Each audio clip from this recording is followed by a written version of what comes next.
we have to go over the telephone line, speak to Erastus Asaridonko. He broke a story that made huge headlines about sex scandal situation where allegedly some, if you like, teachers, administrative staff were sleeping with schoolgirls. Well, a committee subsequently was set up to look into this matter, and we're told, maybe because Erastus did this story, the report is out somehow, not exactly, but we've laid hands on it. We want to cross-check with our colleague Erastus Asaridonko, who's joining us, and then we'll come back to some more of your messages. So the special committee set up by the Ghana Education Service to investigate allegations of sexual misconduct against some teachers at the Ejisuman Senior High School has found 8 of them guilty of inappropriate sexual advances on the student. Erastus Asaridonko, good morning to you. Thanks for joining us. Thank your hair so much. It's beautiful. Oh, thank you. Please say it again so that Roland can hear. Your hair is just fantastic. Thanks a lot. Thank you. What about me? What do you... No. Roland, I beg. I think what is even more fantastic... Erastus, you don't say anything good. Roland, maybe my tie or my breast kerchief. Roland. This is not fair, is it? Roland, if the thing is nice, he would naturally say but I said yesterday. If it's not. Nice. You didn't. Erastus, I think what is even more fantastic is the work that you did that resulted in the committee being set up to look into this matter. I remember when you came to Accra working on your documentary, we discussed this Ejisuman issue. But we're told we have intercepted a certain report. What can you tell us about it? Exactly. This is a copy of the report from the Ejisuman sex scandal. And we've been waiting for it for a very long time indeed. And somehow we were able to intercept a copy of it. And so I'm holding a copy right now, and I know you have a copy as well. But if I go into it, so the names of the teachers who were implicated and invited before the committee per what the students came out to say. They are 9 in number. We have the social studies tutor housemaster, Henry Ajiman Ahmed. We have the Andrew Du Asabre visual arts. We have Moses Asma, principal accountant. Boafo Isaac, integrated science. Osei Murphy, ICT tutor. Baba Sando, geography housemaster. Frank Bedu Sampene, biology. Amoku Mensa Emmanuel, integrated science. And Isaac Ampuma, physical education instructor. And I'm interested with the last one, the physical education instructor. If you remember, it came that some of the students I interviewed on the side of the committee's work indicated that this particular tutor asked them to stroke his manhood and in traffic, in broad daylight. And the student did so because she said she was afraid, and he ejaculated in the hands of the student. Quite dirty incident there. So some of these are captured in the report in here. So this is how it goes. It narrates, it gives us who appeared before the committee at what time. I'm referring to the students. And then they give you what the said tutor, his response to the allegations. It gives you that. And then it gives you recommendations, what the committee thinks after it also did its checks. So let me start with this one. And it says this particular student, I'm not mentioning the name, sure. Is a Form 3 student, and she stays at the Jeso new site. One day, Mr. Andrew Edua Sabre, also known as Prospero, she says, waved her from Mr. Murphy, that's the tutor, a tutor at the Ejisuman's car, when they were passing. The next time, the 2 tutors were passing while I was in my mother's shop along the main road. And then they called me, and I attended to their call. Mr. Murphy told me that he has not seen me in the school before. On that day, I was in my school uniform at my mom's shopping place. He told me to look for him when I come to school, but I did not. Later, Mr. Murphy sent a student to call me at the library block. I went to the place to meet him, and there he said he liked me, but I laughed over it.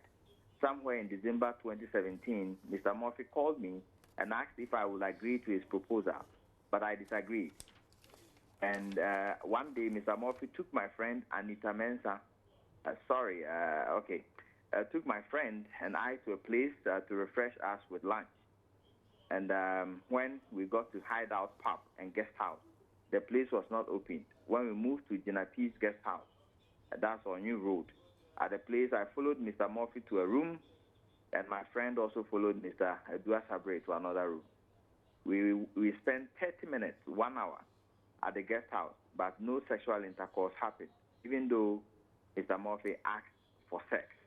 And so he goes on to tell us what Mr. Murphy's response was. And this is what he said. He said a friend called him from Accra that he should look for a lodging place for him.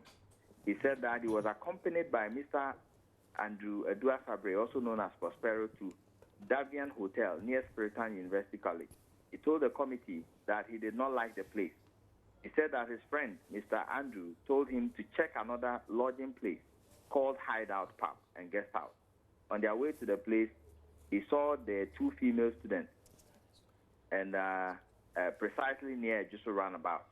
The two teachers asked these female students where they were going and what they were doing out of the school premises whilst inter-houses competition of the school was underway. Mr. Murphy Osei informed the committee that the two female students told him and his friend they were going to get some food to buy. He said he did not believe the students' story, so he and his friend asked them to get into their car. So he told the committee that they drove to Hideout Pub and Guest House, but it was not in operation at the time of their visit. They moved to the other guest houses, to their rooms, checking and took some Malta Guinness. And then this, according to Mr. Murphy, occurred for about 5 minutes. And on returning to the school, they dropped the two female students at some eating place near Ejisuman Government Hospital called Aponcheti. The female students were given 20 Ghana cedis and 30 Ghana cedis by the two male teachers and asked the students to be in school within 30 minutes. So they left the students there at the eating place. So the committee concludes this way. It says that Mr. Murphy Osei admitted that he took the students in company of a male teacher to the Hideout Pub and Guest House, respectively. He admitted that he was followed by a female student to a room at Jinapi's Guest House. In the candid view of the committee, Mr. Murphy demonstrated clear intention of making love to the female student by taking her out of the school to Jinapi and Hideout Guest House. And so they recommended that he appeared before the disciplinary committee. So it goes on and on like that with every student and her account and the response by the teacher. And in many of the cases, the teachers admitted. In one of the instances where the teacher kissed one of the students, according to the report, the student said that the teacher kissed her without any provocation or any arrangement. She was surprised. The teacher's response was that in the report he said he did not kiss her, but he wanted to headbutt the student. And so he moved his head closer to the student. And so Erastus, I see that this is very detailed because this is a 38-page document. But beyond the recommendations, what are you getting would happen to these teachers? What is going to happen to the students as well? Well, Mama B, what is happening right now that I know is that the disciplinary committee of the GES have started their work. Indeed, they started last week. And the students have been invited just like they were invited to appear before the committee. So it's just like a repetition of what the committee did back there. But this one involves a number of panels from the social welfare, from the police, from other state institutions, constituting the panel. But Erastus, I don't get something here. This was a committee that was set up to look into this matter. What would another committee be doing? I thought they just have to go ahead and act on the recommendations that's been given. Why should the students appear again and tell their stories again over and over and over again? Again, that is my worry as well, and the worry of many who have been calling. In fact, some parents have been calling me to express their reservations about this arrangement. Because one, all these students, if you look at their ages and their forms, they are in the final year. writing the current ongoing exams. And so it's a burden. If you speak with the students, they tell you that it's a burden when they are about writing exams and they have to come before a committee. The pressure, the everything in there is a bother. And this is not different from the committee's work. It's just a committee, you come before it, you tell your story just like you told the first committee, and then they bring the teacher in for a response, and it goes on and on and on. Erastus, we have to find time and talk about this in detail, but let's finish off with the Nkoswohene, because there were some recommendations also. The Nkoswohene of Ejisuman, Nana Kofi Poku, who they say he shouldn't step foot on the compound of the school unless you know, they've agreed for him to. What exactly did he do in all these? If you know, many of the students who came before the committee for some strange reasons decided to confide in the Nkoswohene rather than the school authorities. I asked them why, and they told me that some of them have complained to the school authorities, but nothing has been done. They rather became victims. And so they were told by some of the students who live close to the Nkoswohene's place that this is a man, if you complain to, you will get results with your complaint. And so why don't we go confide in him? So if you realize, many of the students who came before the committee had already spoken to the Nkoswohene. Some of them, he even coached them, if I should say, on how to get evidence to support their case. And so that is what the authorities did not like, that they felt that he was intruding into their cases. They've made several allegations that he goes to the dormitory and all that. He has denied that he has ever stepped foot in the dormitory. He himself, I spoke with him yesterday, he said he has some reservations about the committee's work and the findings, and at the appropriate time, he will be willing to also speak to it. So that is the reason that I think recommendations were made that he doesn't have to step foot in the school. Erastus, we'll sit down properly and digest what's contained in this report that we've intercepted. You've done a great job. We want to see to the end of this. I totally disagree with another committee that's inviting these same people to come and testify, if you like, because there are emotions in here. For a young girl to be brave enough to recall and give an account of something uncomfortable that has happened to her, and for her to repeat that again to another panel, it's uncalled for. And I don't see the need in a committee being set up to look into this matter, give recommendations, and then another disciplinary committee.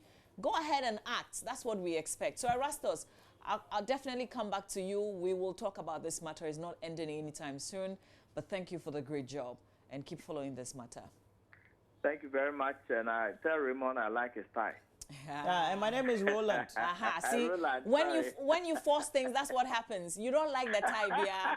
Thanks, Erastus. Erastus Asaridonko is our colleague with Love FM in Kumasi, and he shared details of this Ejisuman sex scandal with us. Spoke to various students. They gave accounts of what some of the teachers apparently were doing to them. A committee was set up by the GES to investigate the allegations of sexual misconduct, and we've intercepted the report, and you know, Erastus was sharing some details of it. It's a 38-page report.